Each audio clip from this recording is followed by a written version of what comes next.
Assalamualaikum warahmatullahi wabarakatuh. Para bapak dan saudara-saudara semua yang kami hormati, kita awali kajian tafsir Al-Quran malam hari ini dengan bacaan basmalah bersama. Bismillahirrahmanirrahim. Alhamdulillahirabbil alamin wa bihi nasta'inu ala umurid dunya waddin wal aqibatu lil muttaqin wala udwana illa ala zalimin wassalatu wassalamu ala asrafil anbiya wal mursalin nabiyina wa habibina wa safina Muhammadin khairul anbiya wal mursalin wa ala alihi wa sahbihi ajma'in amma ba'du wallahu ta'ala a'udzu syaitanir rajim. Bismillahirrahmanirrahim. Dzalikal kitabu la raiba fihi hudal lil muttaqin wa nunazzilu minal qur'an ma huwa shifaa'un wa rahmatul mu'minin wa laqad yassarnal qur'ana lidzikri fahal min muddakir.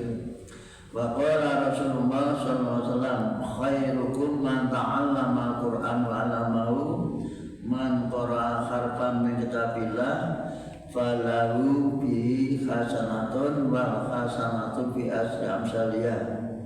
Nabi telah bersabda dalam upaya memotivasi umat Islam agar bersemangat dan berusaha untuk bisa membaca dan sekaligus memahami Al-Quran dengan katanya bahwa sebaik-baik kalian adalah orang yang belajar Al-Quran dan mengajarkannya.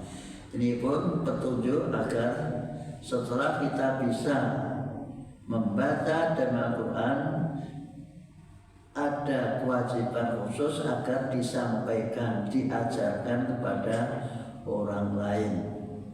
Yang kedua, siapa yang membaca Al-Quran, setiap satu huruf itu mendapat nilai satu kebaikan. Dan karena rahmat Allah, setiap satu kebaikan dilipatkan 10 kali. Dengan demikian kita baca Quran, setiap membaca satu huruf mendapat nilai kebaikan 10 kebaikan.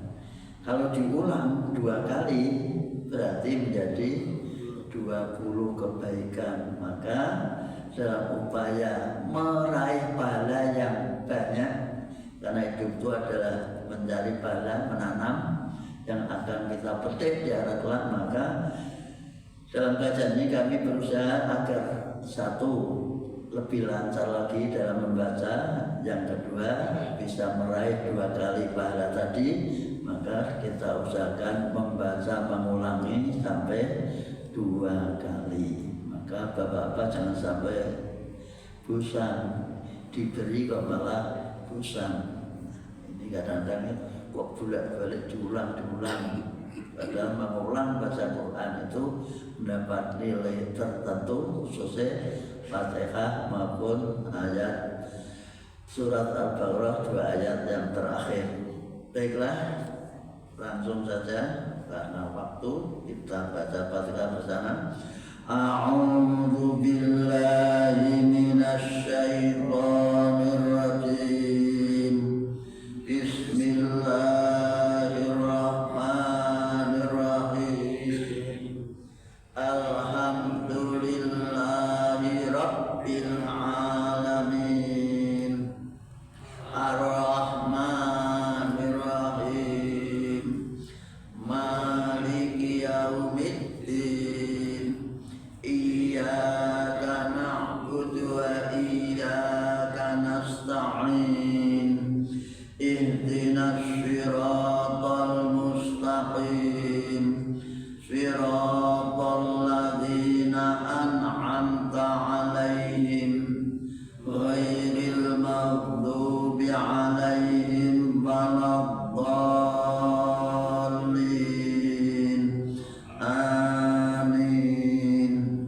Terakhir ayat 90. Berapa? 88. Oh, 88. Saya kira 98. sekarang 88.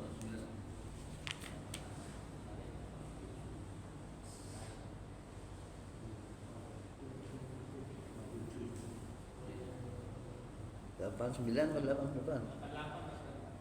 Kemarin sampai 88. Sekarang 89. Waya kaum itu Laya terima naku apa kolaya kaumi iya orang tua masih lalina.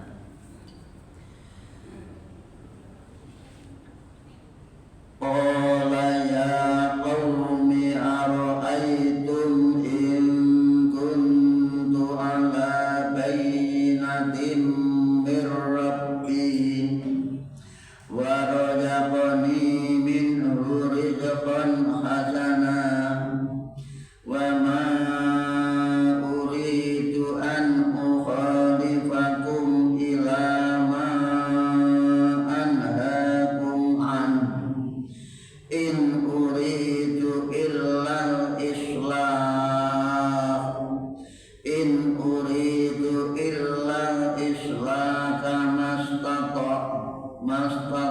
berarti tuk rasa tiwata mastata rasa ngagungan mastataat.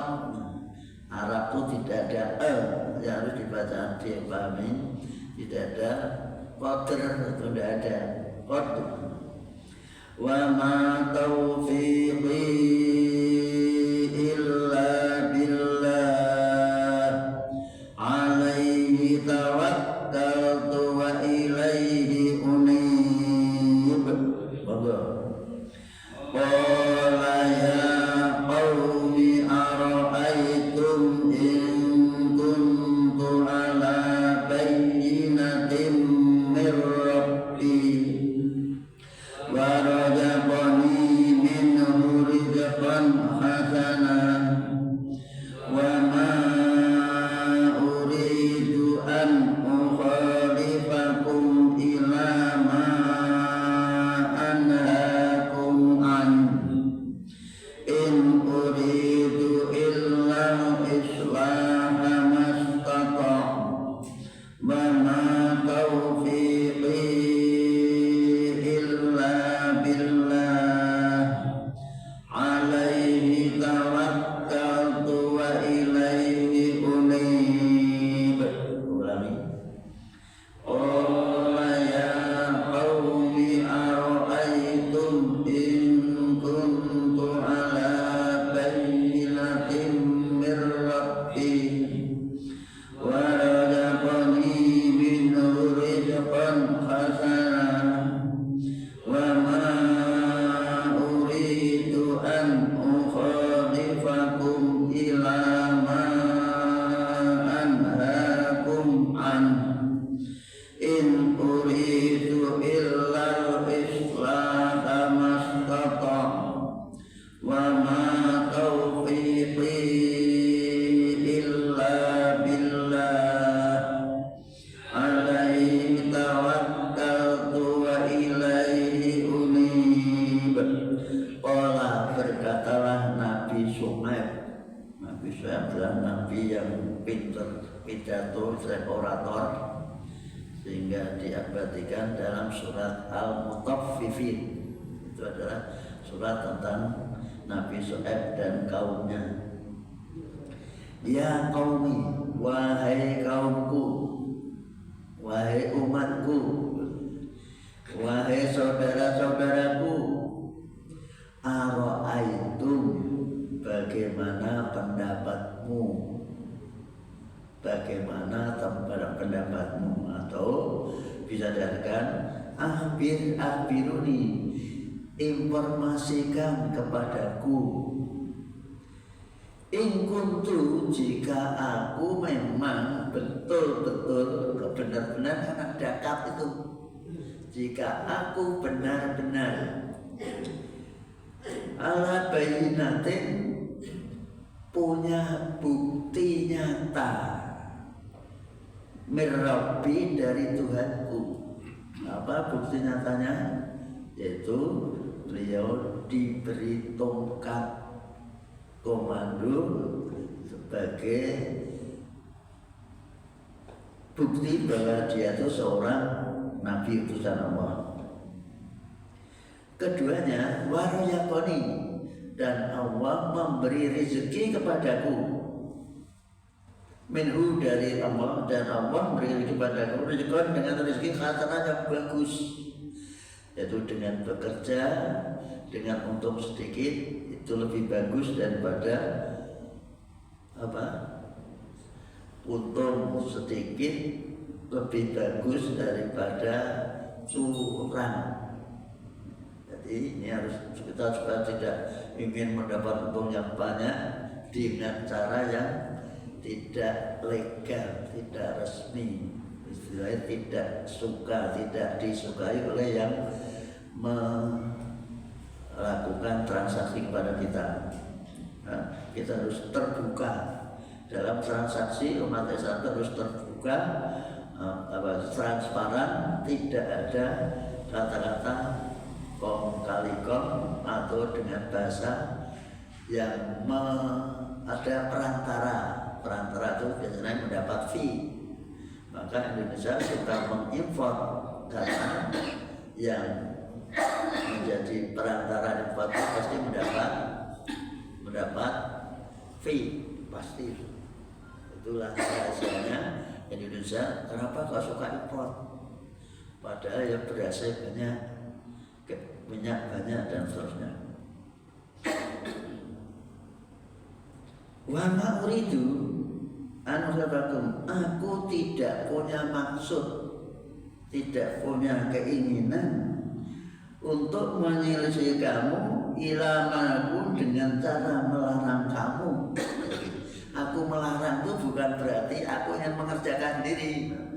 Karena Nabi Syuaib melarang umatnya berjual transaksi dengan cara mengurangi, mencurangi takaran dan timbangan. Dan biasanya orang itu membuat fitnah, padunya harus dilakoni dewi. Itu kadang-kadang gitu. Hati-hati, fitnah itu sejak dulu sampai akhir zaman selalu ada. Bahkan kadang diumpankan kepada orang yang mengatakan, orang yang pandai bicara, mengatur bicara sehingga orang itu paham, dikatakan yang Nabi namanya sihir atau syair atau ya sihir. Nah sekarang dianggap pandai menyusun kata-kata. Itulah orang yang tidak suka itu selalu membuat narasi-narasi yang sifatnya memojokkan orang yang baik dan benar. Hati-hati. Maka dengan kondisi seperti itu sekarang ini justru kita akan mendapatkan ujian sangat berat, yaitu tidak bisa membedakan antara yang benar dengan yang salah, antara yang dusta dengan yang fakta. Ini sekarang ini terutama yang tua-tua seperti saya ini sulit membedakan antara yang muda-muda itu buat apa, dan tak kirimkan aku itu buat apa, itu sudah sekian tahun dan tapi yang tua kan juga ada berita seperti itu. Nah itulah kondisi dia, namanya zamannya sudah zaman sosmed seperti itu. Jadi Nabi Syuaib jangan sampai dituduh melarang jual beli dengan cara seperti itu, dianggap mau dikerjakan sendiri. Maka dikatakan in uridu, maksud saya ila Islam, maksud saya hanyalah untuk senantiasa konstruktif dalam bekerja, selalu menampakkan kedamaian atau keterbukaan atau istilah sekarang ketransparanan. Tidak ada unsur nipu-nipu. Dengan membuat dua jenis takaran kan berarti menipu. Dan kalau transparan, bagi yang digunakan untuk membeli maupun untuk menjual sama. Itu namanya islah. Sesuai dengan kemampuanku, aku berusaha membuat kebaikan, kedamaian di tengah-tengah masyarakat. Tidak ada orang yang tertipu dan tidak ada orang yang menipu. Adanya orang yang tertipu karena ada yang menipu. Ada orang yang kecurian ada karena ada pencuri. Ada orang yang berbohong karena ada yang dibohongi. Nah, ini yang harus dipahami. Jadi istilahnya masalah hidup itu mesti sepasang. Maka dilanjutkan wa taufiki illa billah. Permohonan pertolongan itu hanya mengandalkan kepada Allah, tidak mencari perlindungan atau backing-backingan. Pertolongan itu hanya dari Allah Subhanahu wa Ta'ala. Hanya kepada Allah lah aku berserah diri, sehingga kehidupanku, rezekiku, hidupku, matiku semuanya adalah dari urusan Allah Subhanahu wa Ta'ala. Wa ilaihi, dan aku nanti pun akan kembali kepadanya. Jadi ini istilahnya sudah sampai puncak, sulit dinasihati secara wajar, maka sudahlah hidup itu dalam tubuh itu sudah kamu tidak usah mikirkan dulu. Maka saya menyampaikan bukan berarti ingin saya mendapatkan bagian, melarang kamu kemudian kalau pekerjaan itu akan kami ambil alih dengan cara seperti kamu itu tidak. Maka dilanjutkan di ultimatum, jangan sampai perbedaan pendapat yang seperti ini menjadikan permusuhan. Ini pun pelajaran bagi kita, seperti pemilu atau pilpres itu jangan sampai perbedaan pilihan menjadi permusuhan. Jadi ayat pada ayat berikutnya. Wa ya qaumi la yajrimannakum shiqaqi ayyusibakum mislu ma asaba qauman Nuh. Ini mestinya kalau dibaca shiqaqi itu juga belum sempurna karena ada ayyusibakum, maka sebaiknya satu nafas sampai kaum soleh. Coba kita coba, atau kalau diulang juga bisa.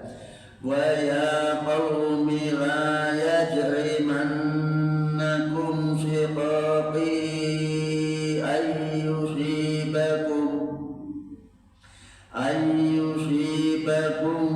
mislu ma asaba qauma Nuhin aw qauma Hudin aw qauma Shalih wa ma qaumu Lutin minkum biba'id.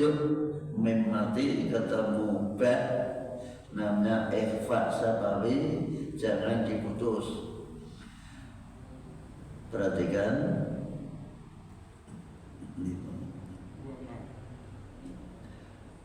wa ma qaumu Lutin minkum biba'id.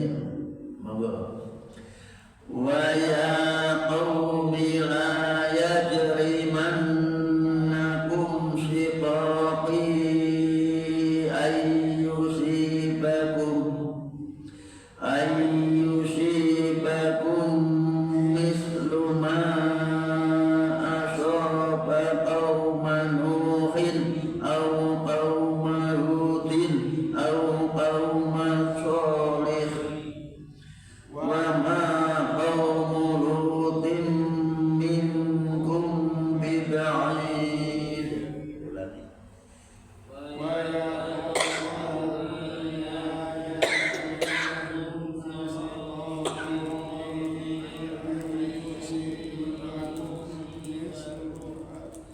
Ayyusibakum mislu ma asaba qauma Nuhin qauma Hudin aw qauma Shalih qaumu Lutin minkum biba'id. Wa ya qaumi, wahai kaumku, La yajrimannakum, jangan sampai menjadi tindakan kejahatan.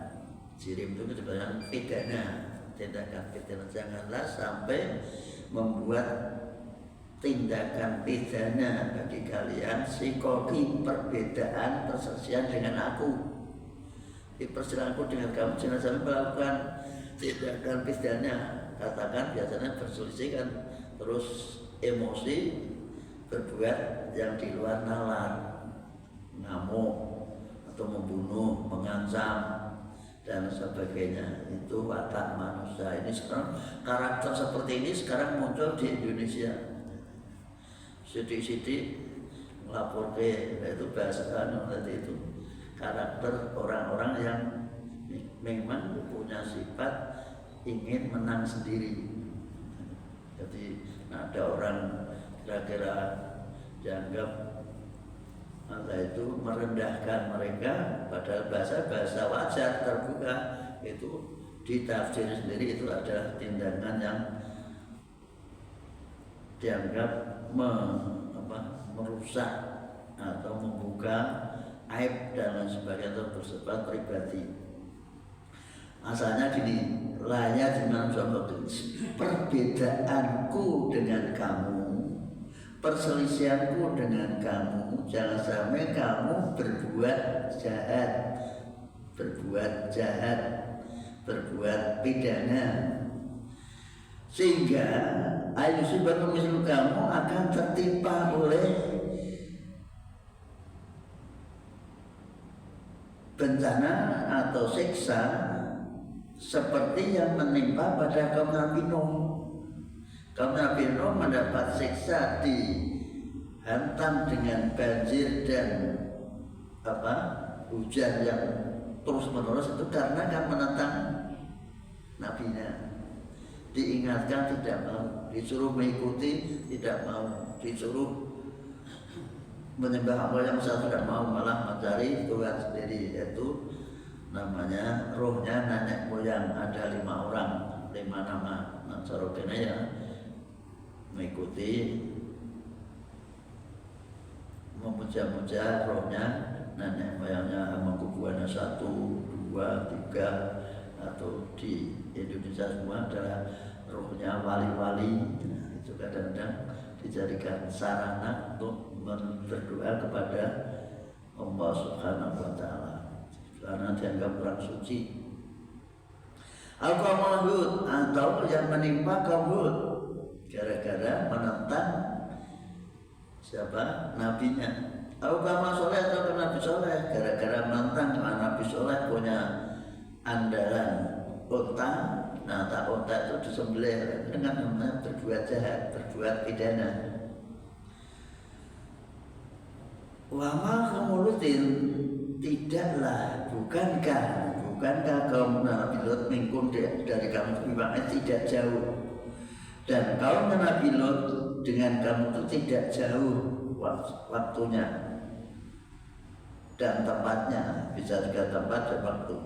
Ingat, kaum Nabi Lot disiksa atau dijatuhi hukuman dengan cara tanahnya atau tempat tinggalnya dijungkir balikan, yang atas dan bawah, yang bawah di atas. Kesalahannya apa?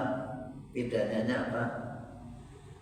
Nah, orang lihat kan sepele pada sepele itu hanya masalah nyalai kodrat manusia. Wanita-wanita diterlantarkan, tidak pernah disenggol, tahu disenggol, disentuh, mencari pelampiasan kepada laki-laki. Coba itu nak cara dengan kan tidak merugikan orang lain, ya kan? Nak cara saya kira kan tidak merugikan orang lain, kenapa dilarang? Kenapa toh tidak, ya itu kan itu salah satu dewi, perbuatanku sendiri, tidak mengganggu orang lain. Pada perbuatan itu jelas-jelas melanggar ketentuan Allah, melecehkan kepada Allah, Allah menciptakan pasangan yang hebat yang bisa menimbulkan kenikmatan luar biasa. Tidak kok diabaikan, ditinggalkan mencari yang acara Mahfud apa receh-receh. Cari receh-receh, ada faktor yang sangat menentukan yang akan mengembangkan generasi, melestarikan makhluk manusia di muka bumi, malah ditinggalkan. Coba bayangkan, seandainya itu dibiarkan, apa yang terjadi? Manusia habis, tidak ada manusia lagi. Kenapa? Habis. Tanpa disiksa pun bisa habis, tanpa dihukum pun sudah habis sendiri. Kan tidak ada orang melahirkan. Lah lanang padha lanang wae nang ngatur jajalan dengan omah-omah lanang padha lanang. Kira-kira bisa berkembang, bisa melahirkan enggak bisa.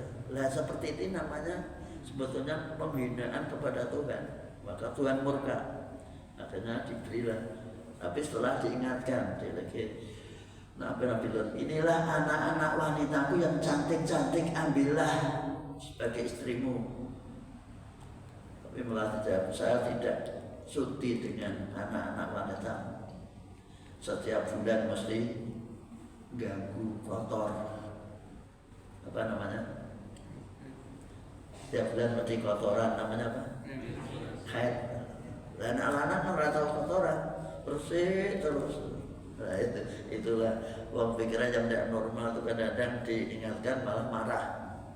Itu kejadian seperti itu sampai akhir zaman dulu ya. Besok ya seperti itu, manusia itu kalau cara berpikirnya tidak sesuai dengan agama diingatkan, kan kita bebas, merdeka, boleh bicara apa saja, itu manusia. Maka diingatkan bahwa jangan gitu. Allah kalau murka, tapi alhamdulillah umat Nabi Muhammad itu atas permohonan Nabi Muhammad bahwa mohon agar umatku dosanya sebanyak apapun jangan dihukum sampai mereka sadar, sebelum mati, selama masih tobat masih diterima. Itu enaknya dari Allah. Karena saking enaknya kadang-kadang banyak pelanggaran, saking kepenaknya malah sampai banyak pelanggaran. Itu dianjurkan oleh Nabi Shu'aib ayat berikutnya, wastaghfiru rabbakum tsumma tubu ilaihi inna rabbi rahimun wadud. Wastaghfiru tsumma tubu ilaihi inna rabbi rahimun wadud. Lagi, wastaghfiru rabbakum tsumma tubu ilaihi inna rabbi rahimun wadud. Wastaghfiru, mintalah ampun, mintalah kesalahanmu itu diampuni oleh Tuhan. Setelah minta ampun, dilanjutkan istilahnya mereformasi diri, memperbarui diri, yaitu bertobat. Tobat itu apa? Yaitu kembali kepada jalan yang benar dengan cara satu, menyesali. Kalau tobat harus ada rasa menyesal. Yang kedua, dengan berjanji tidak akan mengulangi lagi. Itu unsur tobat. Ada berapa? Ada 3 atau 4. 1, apa tadi? Menyesali perbuatannya seperti yang salah. Yang kedua, yang pertama apa? Menghentikan. Yang kedua, menyesali. Yang ketiga, diikuti dengan perbuatan yang baik. Renovasi apa restorasi cara Surya Paloh. Berarti memperbaiki dengan cara Amin Rais reformasi, itu namanya tobat. Tidak mulai lagi, kemudian diikutinya perbuatan baik. Nah itulah namanya tobat. Untuk itu umatnya Nabi Syuaib sidawi supaya tobat, jangan diulang lagi. Ini menunjukkan bahwa Allah itu tetap membuka pintu penyesalan terhadap manusia yang terlanjur berbuat salah. Maka tidak boleh kita menjadi orang yang putus asa, kondisi apapun. Manusia suatu ketika berbuat salah, tapi jangan putus asa. Salah, tapi ada pintu yang terbuka oleh Allah agar kembali kepada Allah, yaitu mengikuti ajaran-ajaran Allah namanya agama. Karena apa? Inna Rabbi, sesungguhnya Tuhanku Allah yang menciptakan manusia seluruh alam, Rahimun, maha pengasih, penyayang, Wadudun, lagi-lagi pemurah, penyayang, maha penyayang sekali, tidak minta diberi. Sampai katakan kita tidak pernah minta rezeki, dikasih rezeki. Coba dengan besar dewi, anak kecil itu tidak pernah minta. Kalau kita sih minta, di samping minta usaha. Tapi anak kecil kan tidak pernah minta, tapi rasanya diberi dan begitu anak lahir ternyata air susu ibu itu keluar. Padahal sebelum anak itu lahir, katakan orang yang sudah hamil apa-apa, coba-coba jamu, jamu wajan, jamu yang membuat bisa air susu deras, coba saja bisa tidak bisa. Ini bukti bahwa Allah itu sudah menjamin rezeki bagi makhluknya. Dan dari itu sekali lagi sadarlah bahwa Allah itu maha mengasihi, lagi maha penyayang, maha pemurah. Tapi bagaimana? Yang namanya orang sudah hatinya tertutup, sekalipun dinasihati baik dengan cara yang baik, tetap menolaknya dengan bahasa yang bahasa mereka. Ini dicontohkan, ini adalah Allah mengkopi bahasa mereka ketika membantah, menolak ajaran Nabi Syuaib supaya umatnya tobat.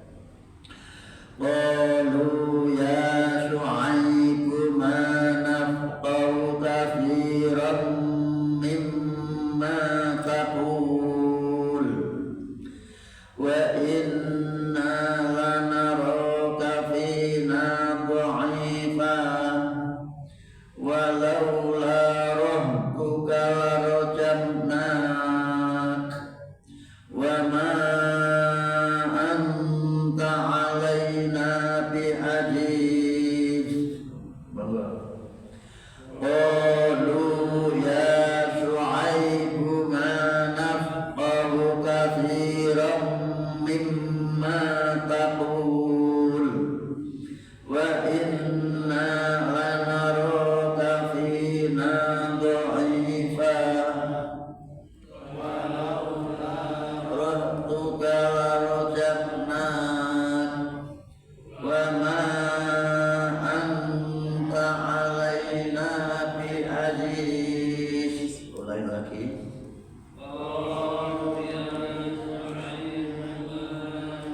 Qalu katsiran mimma taqul wa inna lanaraka fina dha'ifa walaula rabbuka larajamnak wa ma anta alaina bi'aziz. Qalu, berkatalah mereka, ya Syuaib, wahai Syuaib, wahai Pak Syuaib, manafkau kasiron, kami ora paham, ora ngerti sing kok karepke. Kan ana disuruh tobat malah sampai kami semua itu tidak paham, orang ngerti. Kasiran kebanyakan mimma taqul, apa yang kamu katakan itu karemu piye. Maka dikatakan wa inna naroka, memandangnya seperti itu. Nah, kamu itu kan bukan asli Indonesia. Jadi cari-cari kekurangannya itu manusia. Sampai sekarang modelnya seperti itu. Usir saja, kembali ke Yaman, kembali ke mana Pak? Ke Banten. Itu orang yang seperti itu terasa apa tuh cara penolakan terhadap kebenaran kebaikan itu sejak dulu sampai akhir zaman itu selalu klise dengan bahasa-bahasa yang suruh pulang pergi ke dari Nabi saya pun pernah diusir itu juga siapa tuh Pak Habib Rizik pernah diusir disuruh pulang ke Arab siapa sehingga menggunakan kata kadrun bendorane kene itu. Jadi kata-kata kasar dan tidak bersifat persaudaraan, tidak ada sama sekali, sifatnya hanya permusuhan. Jadi katakan kami tidak paham sedikit pun kasiran memang apa yang kamu ucapkan. Apa yang kamu ucapkan termasuk aku paham. Wa inna lanuka, sedangkan kami memandang kamu di tengah-tengah kamu itu ada orang yang lemah, orang yang kelasnya kelas orang akar rumput, orang yang rendah, yang lemah, tidak punya kemampuan apa-apa. Disinggung. Walau orang juga, dan seandainya bukan karena orang tuamu, rajamna, kamu sudah kami rajam, kami cincang. Jadi itu kan termasuk ancaman yang sangat sadis. Kalau tidak karena keluargamu, kamu sudah kami cincang. Wa ma anta alaihi bi'aziz, sedangkan kamu tidak punya kelebihan apa-apa di tengah-tengah kami. Bukan kamu orang yang terhormat, orang-orang biasa. Di mana dicarikan apa? Cari malaikat. Itulah karakter manusia untuk menolak ajaran kebaikan sejak zaman Nabi Syuaib, nama nabi-nabi dulu sampai akhir zaman, sampai sekarang pun mungkin dengan ajak-ajak juga akan menghadapi seperti itu. Munculnya kalau ada capres-capres seperti ini, jadi orang-orang yang katakan ketok apik banyak begitu, kemudian dicari kelemahannya agar orang itu tidak mengikuti, tidak memilih mereka. Itulah kondisi dia. Terus sekali lagi kita orang yang beragama juga memberikan segala sesuatu itu kepada Allah Subhanahu wa Ta'ala. Sejarah Nabi pada masa lalu itu kita jadikan pegangan, jangan sampai kita ikut-ikutan punya karakter seperti karakternya umat-umat yang menentang Nabi pada zaman dulu, diabadikan oleh Allah akan menjadi pelajaran. Maka Quran itu disebut pelajaran, dzikr, untuk mengingat masa lalu, masa Nabi Isa sampai Nabi Nuh, Nabi Idris dan seterusnya. Disebut dzikr, dzikr. Inna nahnu nazzalna dzikra wa inna lahu hafidun. Bahkan ada disebutkan fadzakir inna fa'atil dzikra, berilah peringatan. Orang membaca Quran itu namanya memberikan peringatan. Tapi kadang-kadang kita itu tidak merasa kalau diingatkan dengan membaca Al-Quran. Sampai saya pernah ingatkan, terus kamu kalau membaca atau kita kalau membaca ihdinas siratal mustaqim itu maksudnya apa? Minta dibimbing ke jalan yang lurus, maksudnya apa? Ternyata mereka hanya sekedar ritual saja, tidak dimasukkan dalam hatinya, tidak dihayati bahwa itu ada permohonan kepada Allah agar dibimbing ke jalan lurus. Jalan lurus itu sudah diberikan oleh Allah, tapi tidak kita lalui. Apa jalan yang lurus itu? Apa?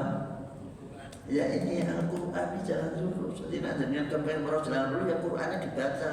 Yuk, semuanya sama, mana yang bengkok, mana yang lurus.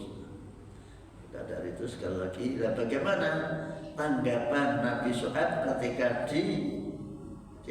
diancam seperti itu? Qala ya qaumi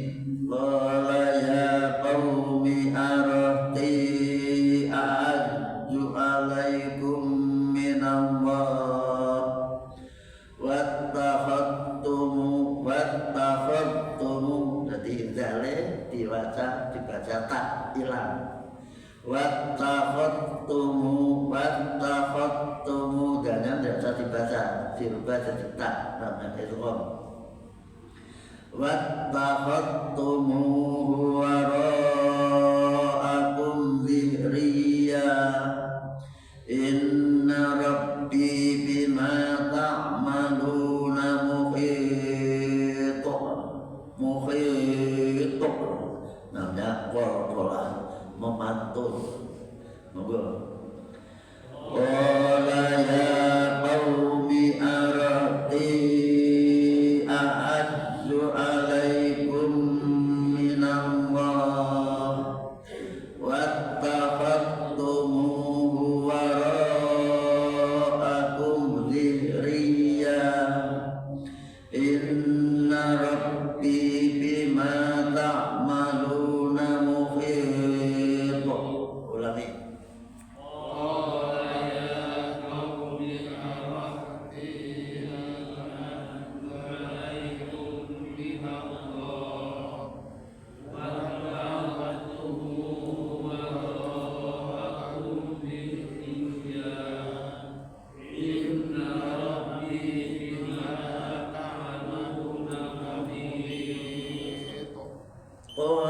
Berkatalah sudah diartikan dah.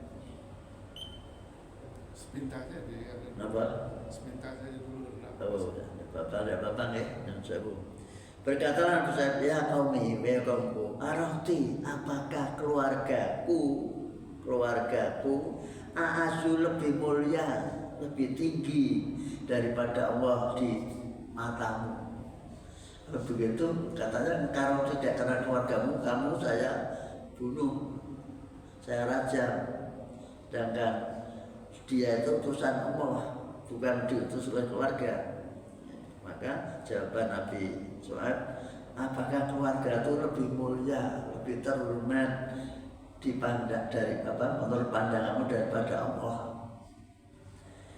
Wattakhadtumuhu, dan kamu menempatkan Allah wara'akum di belakangmu, dirian diabaikan atau di punggungmu. Allah kamu abaikan, tidak pernah kamu hadapi, tidak pernah kamu mohon kepada Allah, malah dikesampaikan, diabaikan. Itu rata-rata orang yang kafir kan tidak pernah menghadap Allah, mereka abaikan Allah itu tidak ada. Padahal inna rabbi bima ta'maluna muhit, Tuhanku itu tahu persis segala apa yang kamu kerjakan. Tidak ada satupun pekerjaanmu, tingkah lakumu, sikapmu, ucapanmu yang lepas dari ancaman pantauan dari Allah Subhanahu wa Ta'ala. Ini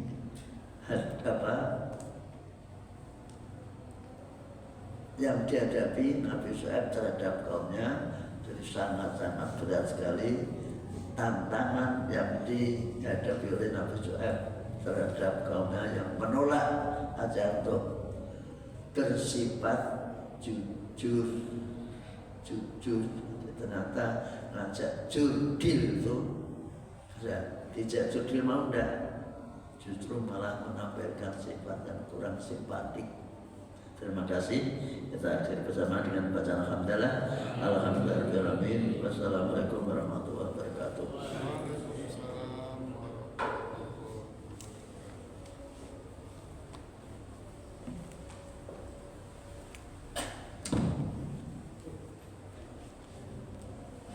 Allahu Akbar,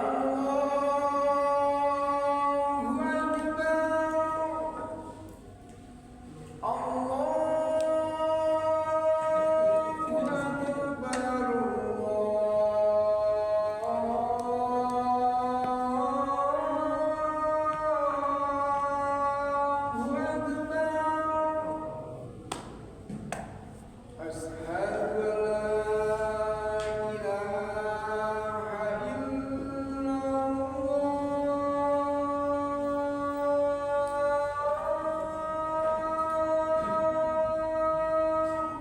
Ustaz, ini Pak. Ashhadu